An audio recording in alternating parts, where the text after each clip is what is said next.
Hello student, कैसे हैं आप लोग। हमारी जो टॉप 85 टॉपिक की हमारी जो सीरीज चल रही है उस क्रम में आज हम अपने 4 टॉपिक बात करेंगे, जहां मैं बात करूंगा आज प्रमुख आयोग पे। देखिए, जब प्रमुख आयोग की हम कहानी शुरू करते हैं तो आयोग को कुछ और नाम से भी जानते हैं। देखिए यहाँ पे हम अगर आयोग की बात करते हैं तो आयोग को अंग्रेजी में कमीशन कहा जाता है, इसे कमीशन भी कहते हैं। इसी को कभी कभार निकाय भी कहा जाता है, इसे निकाय कहते हैं।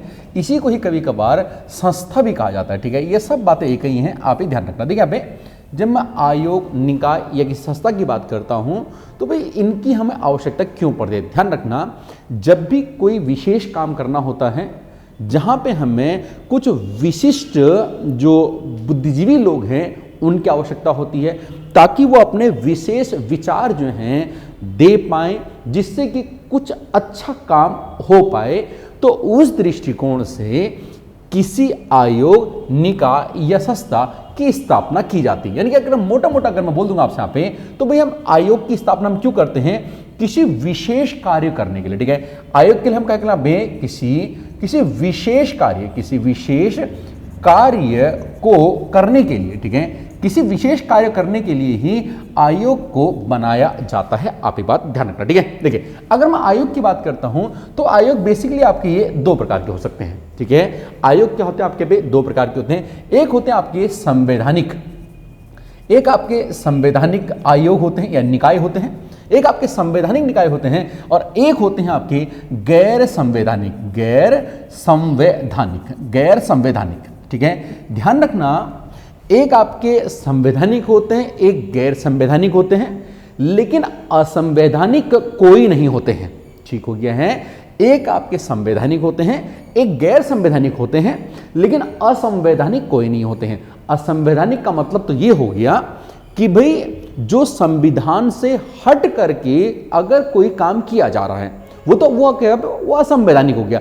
लेकिन ध्यान रखना, ऐसा कोई भी काम नहीं किया जा सकता है जो संविधान से परे हो। ठीक है, तो असंवैधानिक कोई नहीं होता है। हाँ, गैर संवैधानिक जरूर होते हैं। गैर संवैधानिक कौन है भैया? जिसका डिस्कशन संविधान में नहीं है, उन्हें हम गैर संवैधानिक कहते हैं। देखिए आप तो एक कौन से होते हैं आपके? संवैधानिक होते हैं, एक आपके होते हैं गैर संवैधानिक। संवैधानिक सर कौन होते हैं? संवैधानिक वो हैं जिनका वर्णन संविधान में किया गया। बस संवैधानिक कौन से हैं? संवैधानिक वो है जिनका वर्णन संविधान में किया गया है। यानी कि संविधान का कोई आर्टिकल होगा जो इसके बारे में कुछ बता रहा होगा। ठीक है, या कोई अनुसूची होगी जो इसके बारे में कुछ बता रही होगी। ठीक है, तो इस तरह का जो निकाय होता है जिसका वर्णन संविधान के किसी आर्टिकल, किसी शेड्यूल में होता है, उसी को क्या बोलते हैं? उसी को ही संवैधानिक निकाय कहा जाता है। देखिए यहाँ पे जो संवैधानिक निकाय है, अगर कोई संवैधानिक निकाय है तो जाहिर सी बात है इसके पास क्या होती है? पावर। जो इस संवैधानिक निकाय के पास पावर क्या होती है? हमेशा ज्यादा होती है। अगर संवैधानिक निकाय का कोई अधिकारी है, अध्यक्ष है, सचिव है, ठीक है, या वो जो काम कर रहा है उसके कार्य हैं, शक्तियां हैं, ठीक है, ऐसा अगर कुछ भी है, अगर कोई संवैधानिक निकाय है, उसका कोई अध्यक्ष है, सचिव है, ठीक है, वो जो भी वो काम करता है, ध्यान रखना, अगर उसमें किसी प्रकार का कोई बदलाव करना है तो वो बहुत जल्दी से पॉसिबल नहीं हो पाता है, क्योंकि अगर संवैधानिक निकाय के अंदर कुछ बदलाव करना होता है तो इसके लिए संसद में बिल लाना पड़ेगा।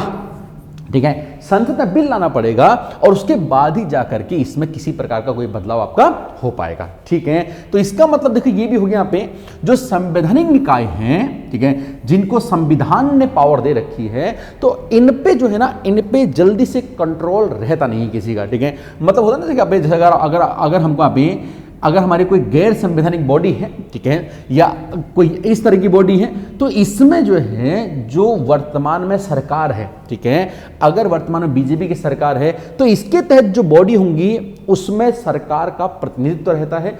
प्रतिनिधित्व मतलब क्या? प्रभाव रहता है। मतलब सरकार चाहेगी तो वो होगा, अगर सरकार नहीं चाहेगी तो वो नहीं होगा, मतलब प्रभाव। लेकिन संविधान ने इनको अगर पावर दे रखी है तो इसमें सरकार का जल्दी से कोई हस्तक्षेप नहीं हो पाता है, जल्दी सरकार यहां पे काम नहीं कर पाती है। ठीक है, तो इन्हें क्या बोलते हैं? संवैधानिक निकाय कहते हैं। ठीक है, दूसरे कौन से होते हैं? गैर संवैधानिक। ध्यान रखना, जो गैर संवैधानिक हैं इनके लिए सांविधिक शब्द का प्रयोग भी होता है, और इन्हीं को ही वैधानिक भी कहा जाता है। इन्हीं को क्या बोलते हैं? इन्हीं को ही वैधानिक भी कहा जाता है। ठीक है, गैर संवैधानिक, सांविधिक या इन्हीं को ही वैधानिक कहा जाता है। ठीक है सर, ये गैर संवैधानिक क्या होते हैं? भाई गैर संवैधानिक कौन से हैं? जिनका डिस्कशन जो है वो संविधान में जिनका डिस्कशन नहीं किया गया है, जिनका जिक्र संविधान में नहीं है, मतलब किसी आर्टिकल में नहीं है, किसी अनुसूची में नहीं है, उसे क्या बोलेंगे हम? गैर संवैधानिक, सांविधिक या फिर वैधानिक बोलेंगे। ठीक है, लेकिन देखिए यहाँ पे गैर संवैधानिक तो है, संविधान में डिस्कशन तो नहीं है, लेकिन कैसा है ये? वैधानिक है। वैधानिक है मतलब क्या है? ये कानून है। ये क्या है? एक कानून है। इसका मतलब तो ये गैर संवैधानिक जो निकाय हैं, इनको पावर कहां से मिल रखी हुई है, कैसे ये काम कर रहे हैं? क्योंकि क्या है? ये वैधानिक है। अब कोई भी अगर कानून बनाना है तो भाई कानून कैसे बनता है? कानून बनता है पहले बिल कहां जाएगा? लोकसभा में जाएगा, फिर कहां जाएगा? राज्यसभा में जाएगा, और फिर कहां जाएगा? राष्ट्रपति के पास जाएगा। राष्ट्रपति ने अगर उसको पास कर दिया तो भैया वही बिल क्या बन जाएगा? आपका कानून बन जाएगा। वही बिल क्या बन जाएगा? आपका कानून बन जाएगा। इसी को हम क्या बोलेंगे? गैर संवैधानिक निकाय कहेंगे। बात आपको समझ आ रही है? अब इसकी बात तो बहुत सिंपल है। इस बिल को हमें पहले कहां पास करना है? लोकसभा में। लोकसभा में कौन बैठे हैं? जिसकी सरकार है। अभी किसके? बीजेपी की। तो भाई देखो, अगर किसी कोई कानून अगर बनाना होगा तो अगर बीजेपी चाहेगी तो भैया वो कानून आसान से बन जाएगा, अगर बीजेपी नहीं चाहेगी तो वो कानून आसानी से नहीं बनेगा। तो इसका मतलब क्या है? गैर संवैधानिक जो आपकी बॉडीज है, ठीक है, इन पे क्या रहता है? जो वर्तमान में जिसकी सरकार है उसका प्रभाव देखने को मिलता है। लेकिन इनका क्या कर पाएगी सरकार? क्योंकि ये तो पहले से ही संविधान में है ना, ये बॉडी तो संविधान के अंदर है। ठीक है, इसका अध्यक्ष की नियुक्ति, ठीक है, उसकी सैलरी वगैरह वगैरह वगैरह सब संविधान में सब मेंशन है भैया, कहां कौन सा आर्टिकल में क्या क्या बातें लिखी हुई है। तो भाई इनको तो कुछ नहीं कर सकते। बस सरकार क्या कर सकती है? इनमें अगर कुछ चेंजेस करने होंगे विशेष शर्तों के साथ में तो वो सरकार कर सकती है, लेकिन जल्दी से नहीं कर पाएगी वो भी। ठीक है ना, उसके लिए यहाँ पे बिल वगैरह लाना पड़ेगा, लंबी प्रोसेस होगी, उसके बाद ही जाकर के ये चीजें हो पाएंगे। क्लियर हो गया? चल ठीक है। अब देखिए ये बेसिक बातें मैं आपको कुछ बता दी है। अब हम थोड़ा सा आगे बात करते हैं, जो प्रमुख आयोग है उन पर चलते हैं। चलिए, तब इसमें पहला देखते हैं। पहला आपका रहेगा इसमें वित्त आयोग। आपको जो पढ़ना है पहला वित्त आयोग के बारे में ध्यान रखना आपको पे। देखिए, वित्त आयोग की बात करता हूं तो सबसे पहले ये एक संवैधानिक निकाय है। ये हमको कैसे पता चला सर? क्योंकि इसका जो डिस्कशन मिलता है वो आर्टिकल 280 में मिलता है। ठीक है, तो संवैधानिक आयोग जितने भी होते हैं उनका डिस्कशन संविधान के किसी आर्टिकल में होता है। तो इसका डिस्कशन अगर संविधान के हमारे यहाँ पे आर्टिकल 280 में है तो एक ऐसा आयोग होगा, एक संवैधानिक आयोग होगा। ठीक है, ध्यान रखना। जो वित्त आयोग है इसके बारे में आपको 3-4 बात आपको ध्यान रखनी है। वित्त आयोग का गठन, ठीक है, इस गठन जो है यहाँ पे राष्ट्रपति इसका गठन करता है। ठीक है, वित्त आयोग गठन राष्ट्रपति करते हैं। कब करते हैं सर? प्रत्येक 5 वर्ष में। प्रत्येक 5 वर्ष में राष्ट्रपति इसका गठन करते हैं, आप ध्यान रखना। इसके अलावा आप एक बात ये ध्यान रखना पे, जो वित्त आयोग है ये काम क्या करता है, इसका कार्य क्या होता है? वित्त आयोग का बेसिकली आप काम यहाँ पे जो केंद्र द्वारा राज्य को जो अनुदान दिया जाता है उसके लिए सिफारिश करना, ये इसका सबसे मेन काम होता है। केंद्र द्वारा आपको लिखना है, केंद्र द्वारा राज्य को दी जाने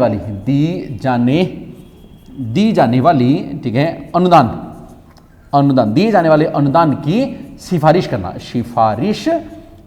करना, ये क्या बेस का कार्य, किसका कार्य आपका? वित्त आयोग का। ध्यान रखना जो वित्त आयोग है, अभी हमारा ये 15वां हमारा वित्त आयोग चल रहा है। ठीक है, 15वां वित्त आयोग चल रहा है। जो हमारा पहला वित्त आयोग था इसके अध्यक्ष के सी नियोगी पहले वित्त आयोग के अध्यक्ष थे, और अभी जो 15वां वित्त आयोग है इसके अध्यक्ष हैं NK सिंह। ठीक है, नंद किशोर सिंह इनका नाम है, आप ही ध्यान रखना। ठीक है, तो पहला कौन सा आपका वित्त आयोग की हम बात करते हैं तो ये वित्त आयोग गठन आर्टिकल 280 में इसका डिस्कशन है। राष्ट्रपति प्रत्येक 5 साल में क्या करते हैं? इसका गठन करते हैं 5 साल के लिए। ठीक है, जिसका कार्य है केंद्र द्वारा जो राज्य को अनुदान दिया जाता है, ठीक है, और उसी की सिफारिश करने का इसका मेनली काम होता है कि किस राज्य को कितना अनुदान दिया जाना है। ठीक है, 15वां भी अपना वित्त आयोग चल रहा है। पहला वित्त आयोग था उसके अध्यक्ष यहाँ पे KC नियोगी थे, और 15वां जो वित्त आयोग है इसके अध्यक्ष यहाँ पे NK सिंह है, आप ही ध्यान रखना। ठीक है, चलिए दूसरा आपको यहाँ पे जो आपका यहाँ पे प्रमुख आयोग आपको पढ़ना है, दूसरा आपका रहेगा निर्वाचन आयोग। देखिए, जब मैं निर्वाचन आयोग की बात करता हूं तो भैया नाम से आपको लग रहा है निर्वाचन आयोग। निर्वाचन आयोग भी एक संवैधानिक बॉडी है, क्योंकि इसका डिस्कशन जो है वो भाग 5 में आपको देखने को मिलता है, सॉरी भाग 15 में आपको देखने को मिलता है आर्टिकल 324 से लेकर के 329, आर्टिकल 324 से लेकर के 329 के बीच में निर्वाचन आयोग का डिस्कशन रहता है। ठीक है, देखिए निर्वाचन आयोग की स्थापना एक दो बार पेपर में पूछी गई है। इसकी स्थापना 25 जनवरी मतलब 26 जनवरी से एक दिन पहले, ठीक है, 25 जनवरी 1950 में इसकी स्थापना हुई थी। आपको ध्यान रखना है जो निर्वाचन आयोग है इसका काम क्या होता है सर, इसका काम क्या है भैया, इसका काम चुनाव करवाने का ही इसका काम होता है। ठीक है, भैया इसका नाम ही निर्वाचन आयोग है, इसी को चुनाव आयोग भी कहते हैं, इसी ये आपका चुनाव आयोग भी इसी को कहते हैं, आप ही ध्यान रखना। तो सर इसका काम क्या है, इसका काम है चुनाव करवाने का। सर किस किस के चुनाव करवाता है, राष्ट्रपति के चुनाव कराता है ये, ठीक है, राष्ट्रपति कराता है, ये उपराष्ट्रपति के चुनाव कराता है। ठीक है, इसके अलावा आपके ये सांसदों के चुनाव कराता है, इसी सांसदों में से बाद में पीएम जाके बनते हैं। इसके अलावा ये विधानमंडल के जितने भी चुनाव होते हैं विधानमंडल के, यानी कि अपने आप जो ठीक है जो विधानसभा के चुनाव होते हैं, विधानसभा के चुनाव होते हैं जिससे आगे चल के सीएम बनते हैं, ये कौन कराता है आपका पे, ये सब चुनाव आयोग करवाता है। ध्यान रखना पे चुनाव आयोग जो है एक बहुत बड़ी बॉडी नहीं है, हालांकि प्रमुख काम जरूर करती है, लेकिन इसके मेंबर जो है बहुत ज्यादा होते नहीं है। ये अपने सारे के सारे काम जो हैं वो भी जो प्रशासन में जो लोग होते हैं ना, जैसे जो है पुलिस वाले हैं, ठीक है, आपके मास्टर हैं, मास्टरों की टीचरों की ड्यूटी लगाते हैं। जब ये चुनाव ड्यूटी लग रखी है, आपने देखा होगा आप जब चुनाव वगैरह आते हैं तो भाई चुनाव ड्यूटी लग जाती है, सबकी चुनाव ड्यूटी लग जाती है। ठीक है, तो क्यों, इसके बाद अपने ज्यादा सदस्य नहीं होते हैं, ये प्रशासन में बैठे जो लोग होते हैं उन्हीं के द्वारा ही, उन्हीं की मदद से ही ये चुनाव करवाने का काम करता है। ठीक है, लेकिन ध्यान रखना आप जो पंचायती चुनाव है, पंचायती जो आपके चुनाव होते हैं, पंचायती चुनाव ये निर्वाचन आयोग नहीं कर पाता, ये केंद्रीय निर्वाचन आयोग है। पंचायती चुनाव जो है वो आपका राज्य निर्वाचन आयोग इसका चुनाव करवाता है, ध्यान रखना। ठीक है, पंचायती चुनाव कौन करवाता है, राज्य निर्वाचन आयोग कराता है। ये कौन सा आपका केंद्रीय निर्वाचन आयोग है। क्लियर हो गया। ठीक है, चलिए अगला यहां पे अगली बॉडी देखते हैं। इसमें एक बात और ध्यान रखना पे, जो प्रथम निर्वाचन आयुक्त थे, प्रथम निर्वाचन आयुक्त आपको याद रखना है, आयुक्त। ठीक है, इनका नाम था सुकुमार सेन इनका नाम था। और वर्तमान जो निर्वाचन आयुक्त हैं इनका नाम था राजीव कुमार, ये है राजीव कुमार हैं, ये आप ध्यान रखना। ठीक है, एक बात आप ये भी नोट कर लेना वहीं पे। ठीक है, यहाँ पे अब मैं अगले बात करता हूं, अगले हम बात करते हैं नियंत्रक और महालेखा परीक्षक। ठीक है, जिसे हम शॉर्ट में कैग कहा जाता है, CAG, इसे हम बोलते हैं नियंत्रक और महालेखा परीक्षक, यानी क्या बोलते हैं कैग।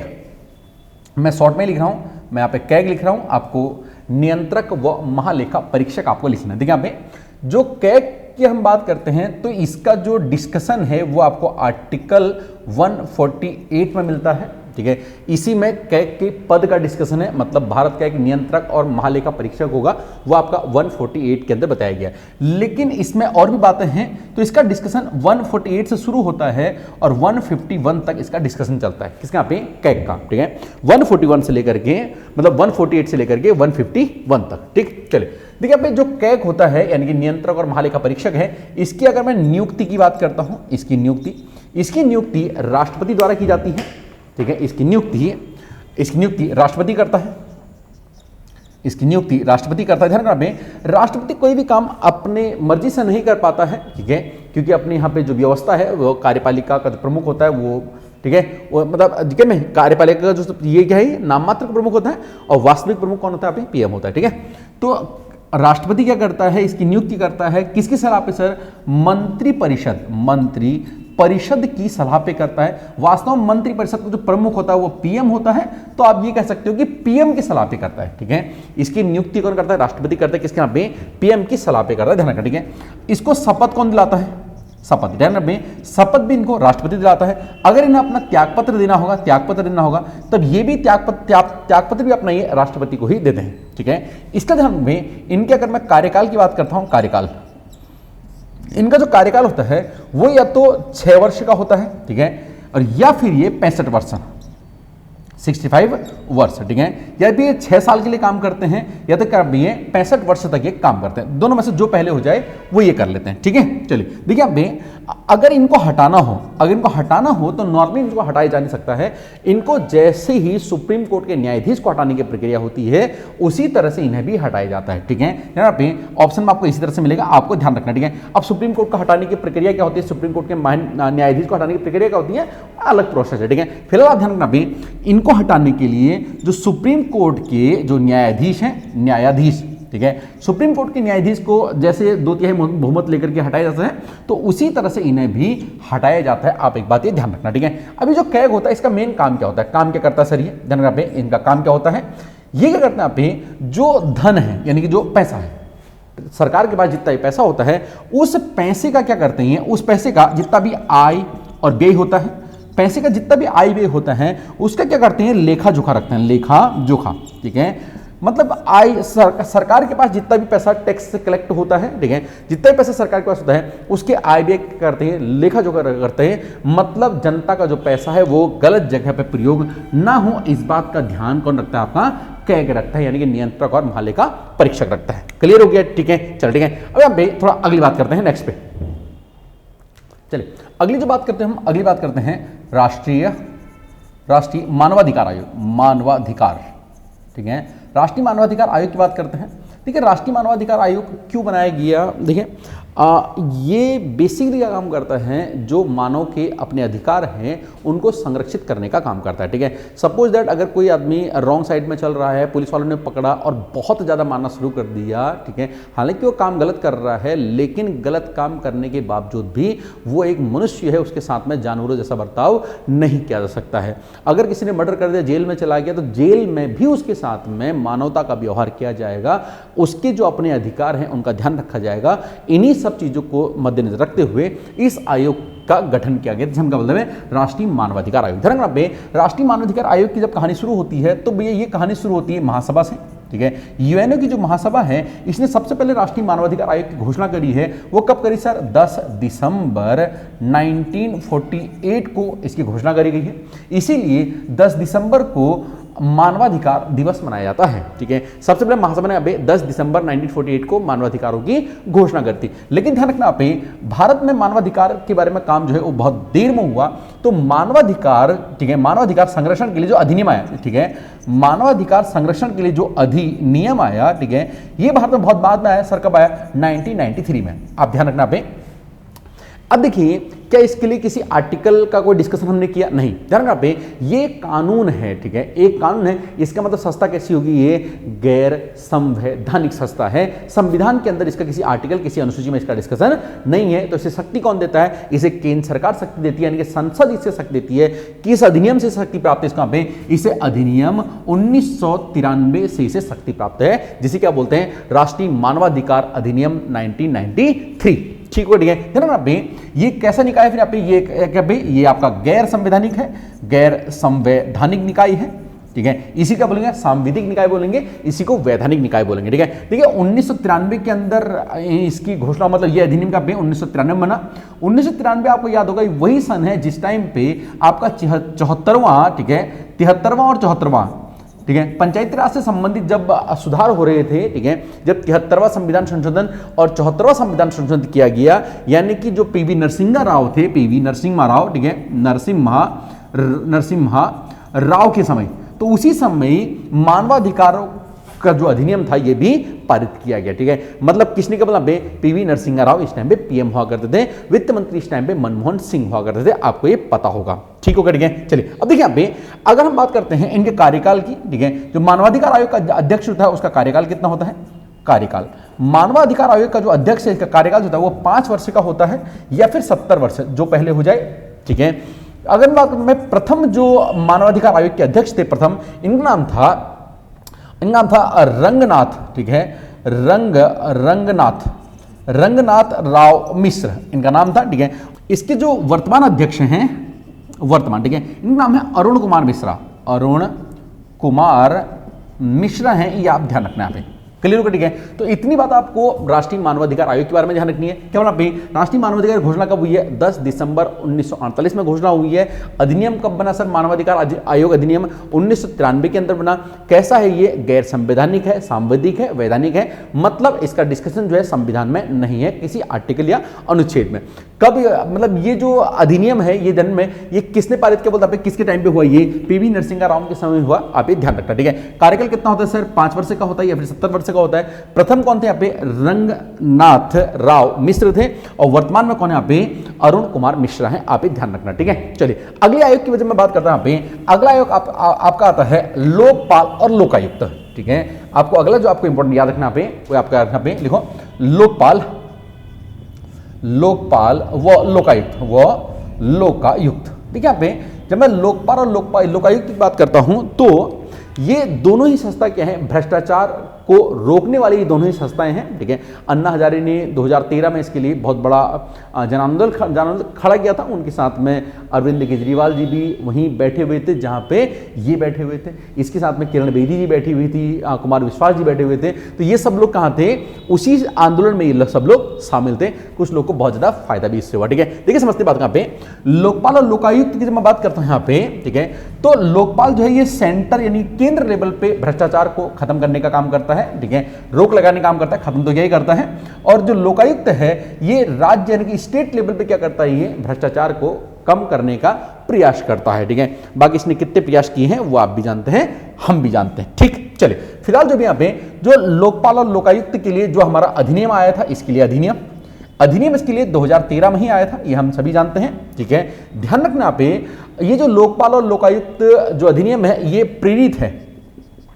ये प्रेरित कहां से? ये स्वीडन से प्रेरित है, स्वीडन से ये प्रेरित है। ध्यान रखना, स्वीडन में एक संस्था हुआ करती थी कुछ इसी तरह की, उसे बोलते थे ओम्बुड्समैन। क्या बोला इसका पे? इसे ओम्बुड्समैन कहा जाता। तो ओम्बुड्समैन संस्था जो है स्वीडन की संस्था है, इसी से प्रेरित होकर के इसी की तरह की जो संस्था भारत में बनी उसे हमने लोकपाल या फिर लोकायुक्त कहा, ठीक है। ध्यान रखना, स्वीडन के अंदर जो ओम्बुड्समैन संस्था बनी ये बनी आपकी 1809 के अंदर। हालांकि पूछेगी नहीं आपसे, पूछेगा तो आप ध्यान रखने।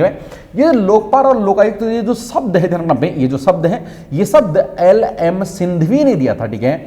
LM सिंधवी ने ये शब्द दिया था, ठीक है। ध्यान रखना, जो लोकपाल और लोकायुक्त संबंधी जो पहला बिल आया था, पहला बिल, ठीक है। हालांकि फाइनली इसको जो 2013 के अंदर के मतलब ये अधिनियम बना, लेकिन इससे पहले भी लोकपाल लोकायुक्त बनाने के लिए, भ्रष्टाचार खत्म करने के लिए बहुत बार ऐसा प्रयास किया गया था, ठीक है। तो सबसे पहले जो काम किया गया 1968 में पहला काम किया गया था, ध्यान रखना, लेकिन लोकसभा में पारित नहीं हो पाया, फिर भी ये लोकसभा में रखा गया था, ठीक होगा, ठीक है। ध्यान रखना, जो पहले लोकसभा अध्यक्ष थे, पहले लोकपाल के जो अध्यक्ष थे, लोकपाल जो अध्यक्ष थे, इनका नाम था पिनाकी चंद घोष। इनका नाम था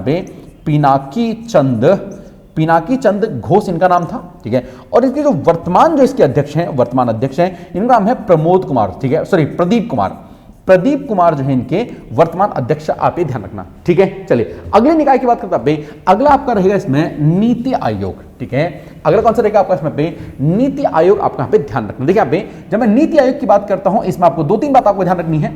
नीति आयोग की जगह पहले योजना आयोग हुआ करता, जो क्या करता था पे 5 वर्ष के लिए योजनाएं बनाता था कि किस मद में कितना, मतलब कौन सी योजना किस तरह से चलेगी और अगले 5 साल में हम लोग क्या क्या काम करेंगे, ठीक है। और कहीं ना कहीं ये पैसे के बारे में बताता था कि भाई इस योजना में लगभग इतना पैसा लग जाएगा, तो इस राज्य में इतना पैसा जाना चाहिए, ऐसा कुछ, ठीक है। लेकिन ध्यान रखना, जो योजना आयोग था वो 15 मार्च 1950 में योजना आयोग बना था, ठीक है। अब इस योजना आयोग को बाद में खत्म कर दिया गया सर, कब? ध्यान रखना, 1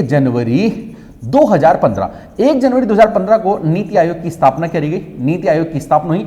ध्यान रखना पे, नीति आयोग जो है वो केवल एक थिंक टैंक है, ठीक है। नीति आयोग केवल एक थिंक टैंक की तरह ये काम करता है।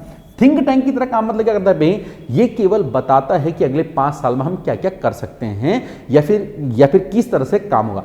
लेकिन ध्यान रखना, इसमें विशेषज्ञ होते हैं, ये सिर्फ सोचने का काम करता है, लेकिन किस में कितना पैसा कौन सी मद में लग सकता है, किस योजना में कितना पैसा लग सकता है, वो ये बिल्कुल नहीं बताएगा। वो कौन बताएगा आपका पे अब वित्त आयोग ही बताएगा। लेकिन पहले से क्या था पे, जब पहले से आपका योजना आयोग था, योजना आयोग ये तो बताता ही था कि हाँ अगले 5 साल में हम कैसे कैसे हमें कौन सा प्रोजेक्ट कहाँ पे किस तरह से लगना है, और उसके साथ में ये भी बताता है कि भैया इस प्रोजेक्ट के लिए कितना पैसा लगेगा। ठीक है, अभी ये जो नीति आयोग ये थिंक टैंक की तरह काम करता है ना। इसका जो अध्यक्ष होते हैं वो पीएम होते हैं।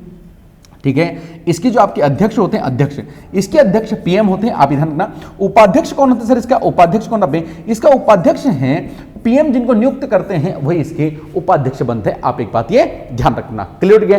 अभी जो इसके यहाँ पे उपाध्यक्ष हैं उनका नाम है परमेश्वरम अय्यर। ठीक है, सॉरी इसके यहाँ पे ये इसके सीईओ है इस टाइम पे। ठीक है, एक उपाध्यक्ष होता है, उपाध्यक्ष, एक होता है सीईओ।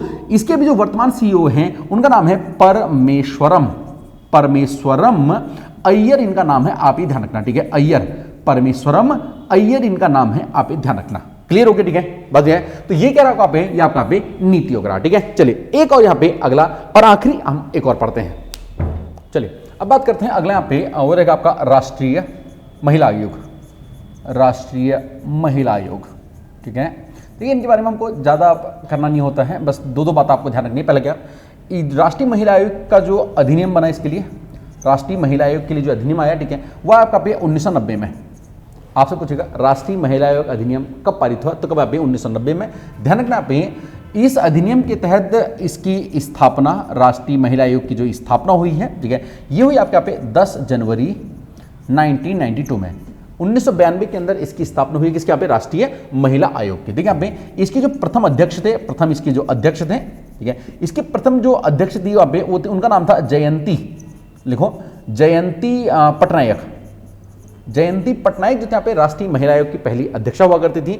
इसकी जो वर्तमान अध्यक्षा है, वर्तमान इसकी जो अध्यक्षा हैं उनका नाम है रेखा शर्मा, रेखा शर्मा। ठीक है, ध्यान पे देखिए, अगर आप इस वीडियो को अभी देख रहे हैं तो फिर अभी के लिए तो आप काम करेगा ये, लेकिन निश्चित तौर पे आपको अगर बाद में कभी अगर देखोगे तो फिर ये आपको चेंज करने पड़ेंगे। ठीक है, ये आपको थोड़ा अपडेट करने पड़ेंगे अपने स्तर पर। ठीक है, चलिए देखिए ये आपका राष्ट्रीय महिला आयोग है। इसके अलावा 2-3 मैं आपका यहाँ पे कुछ ऐसी नोट करके लिखाता हूँ, कभी बार ये भी आपसे पूछ लिए जाते हैं। ठीक है, पहले लिखा पे किसान आयोग।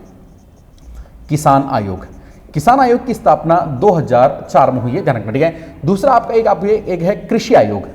कृषि आयोग, देखिए कृषि आयोग की स्थापना यहाँ पे 1976 में हुई थी। कृषि आयोग की स्थापना कब यहाँ पे 1976 में हुई है। तीसरा और आखिरी यहाँ पे लिखा आप प्रथम विधि आयोग। प्रथम विधि आयोग, प्रथम विधि आयोग, देखिए प्रथम विधि आयोग की जो स्थापना हुई है वो 1834 में हुई है। ये करती लॉर्ड मैकाले ने। ठीक है, लॉर्ड मैकाले ने प्रथम विधि आयोग की स्थापना करती। ठीक है, तो ये हैं आपके प्रमुख आयोग जो इस वीडियो में हमने यहाँ पे कंप्लीट कर दिए हैं। ठीक है, मैं ऐसी उम्मीद करूंगा कि आपको वीडियो पसंद आएगी। वीडियो पसंद आए तो वीडियो को लाइक जरूर करना, चैनल पर नया है तो चैनल को सब्सक्राइब जरूर करना, अपने फ्रेंड सर्कल में शेयर करना। ठीक है, तो अभी हमारी जो स्पीड है, अब हम थोड़ा सा और स्पीड से इनको करने का प्रयास करेंगे और आपके एग्जाम तक ज़्यादा टॉपिक में करने का कोशिश करूंगा। ठीक है, बने रहिए। थैंक यू, शुक्रिया, धन्यवाद।